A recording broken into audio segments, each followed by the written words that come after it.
Allez, salut YouTube et bienvenue. Nous sommes donc le mercredi 23 février et grosse journée d'actu au sein de l'XR, vous allez voir. Au programme, on aura du hardware avec Sony, on aura un mot magique qui a été prononcé, ça y est, de manière officielle, avec Sony également. Un petit truc quand même sur les NFT, vous allez voir. Et puis une petite news, marrante, cocorico, par un développeur, français qui cartonne. Bref, c'est l'actu de ce jour et on passe tout de suite, hop, à la première news. Ça y est, vous le voyez, vous l'avez vu, j'imagine, sûrement. En tout cas, c'est sorti dans la journée, d'hier.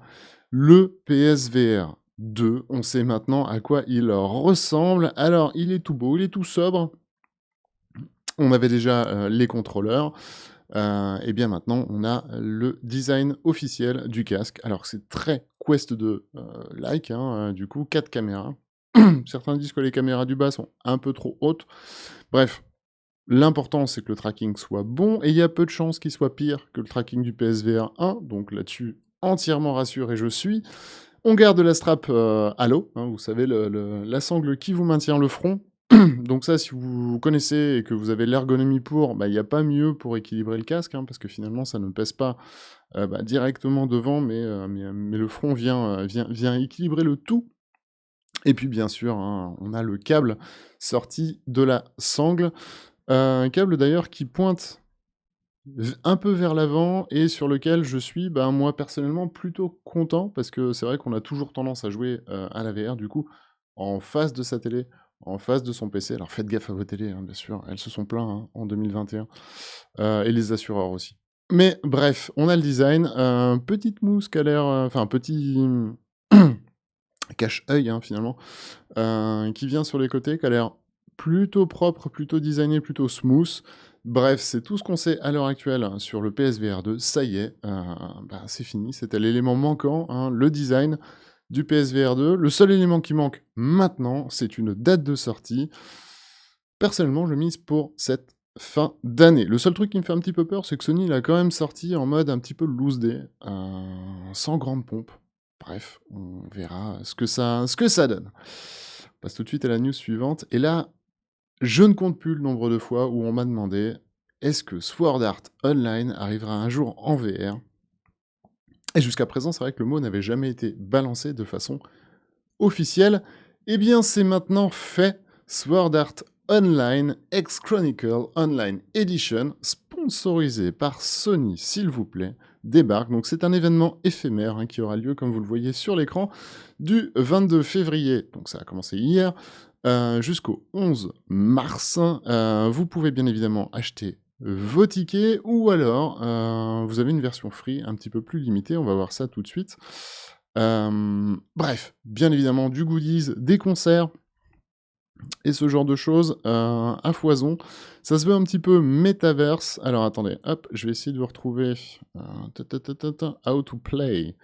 Yes, si vous n'avez pas de VR, pas de souci, hein, parce qu'en fait, l'univers est vraiment cross-platform. Vous ferez pas les mêmes choses, mais en gros, si vous n'avez pas de PC, vous pouvez très bien, aller sur l'application, la web app, l'application web, pardon, sur PC ou sur téléphone. Et dans ces cas-là, vous pourrez profiter d'éléments seuls et casus. Alors je sais pas, ça sera sûrement beaucoup de mini-jeux, en tout cas je testerai moi dans la journée, enfin dans la soirée.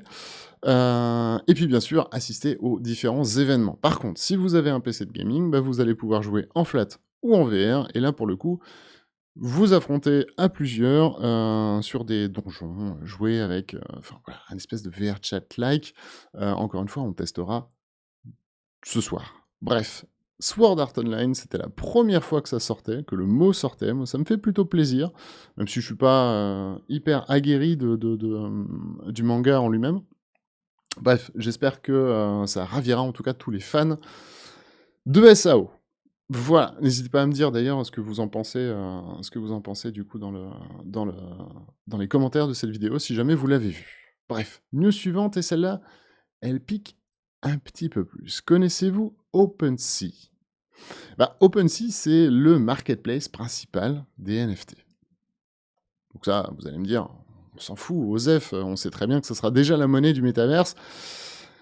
Eh ben, c'est un petit peu plus compliqué que ça parce que quand même, OpenSea doit un tout petit peu de transparence à ses utilisateurs et vient d'admettre sur Twitter, alors ça vaut ce que ça vaut, mais en tout cas, c'est un discours officiel, que 80 des items créés, et du coup, on a un fort pic, hein, sur ces 2 derniers mois, sont soit du plagiat, de la copie ou du spam. Et ça, c'est terrible parce que, bah, ça c'est en train de faire chuter, du coup, la plateforme qui, depuis hier, se prend un torrent de boue, un shitstorm, concrètement, en sachant que c'est la première, la plus grosse et de très loin, hein, la plus grosse plateforme de NFT. Bref, ils ont annoncé qu'ils allaient quand même, bah, mettre en place, des sécurités afin de permettre, ben, d'éviter ceci. Mais voilà, preuve est faite que c'est pas parce qu'on a du NFT que du coup, bah, on n'a pas de plagiat, on n'a pas du fake ou, pire, que la plateforme n'est pas en train de se faire détruire par du spam. 80 c'est vraiment beaucoup, je sais pas ce que vous en pensez. Bref, faites gaffe quand même, au niveau des NFT. On sait que ça va marcher, mais faites attention à la spéculation, c'est important de prendre du recul. Allez, on passe à la news suivante. CTRL-C, CTRL-V nous dit celle qui est dans le chat, a eu tout à fait un fameux débat qu'on a eu. Et la dernière news, eh ben franchement, moi je suis ravi, ravi, ravi pour les développeurs de Blade and Sorcery. C'est ce que vous voyez ici, sur la droite de l'écran. C'est, le nombre de reviews, étalés sur les mois, hein, qu'ils ont eu sur le Quest, enfin sur la plateforme Quest, hein, donc Quest 1, Quest 2. Et Blade and Sorcery, bah, du coup, explose littéralement depuis sa sortie en 3 mois. Ils ont à peu près d'ailleurs, et ça me fait plaisir, la même courbe que Beat Saber, hein, vous voyez, hein, c'est ce que vous avez là. Alors Beat Saber, bien évidemment, au-dessus du lot, hein, depuis le début du Quest 1. Mais ils ont un petit peu, ouais, voire un peu plus pentu encore. Ils atteignent maintenant les 11 000 reviews. Un gros bravo à eux. On rappelle que le développeur principal, enfin le créateur du jeu, est francophone et français, hein.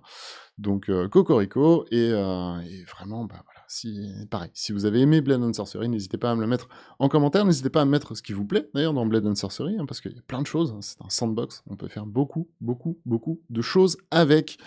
Bref, c'est là-dessus qu'on va se quitter. N'hésitez pas à like, à dislike la vidéo, en tout cas, et je sais pas, si jamais vous avez des idées pour améliorer le format, moi, il est temps que j'aille me tabasser avec quelqu'un en live, bien sûr. Donc, sur le live, restez avec nous. Sur Creed en multi.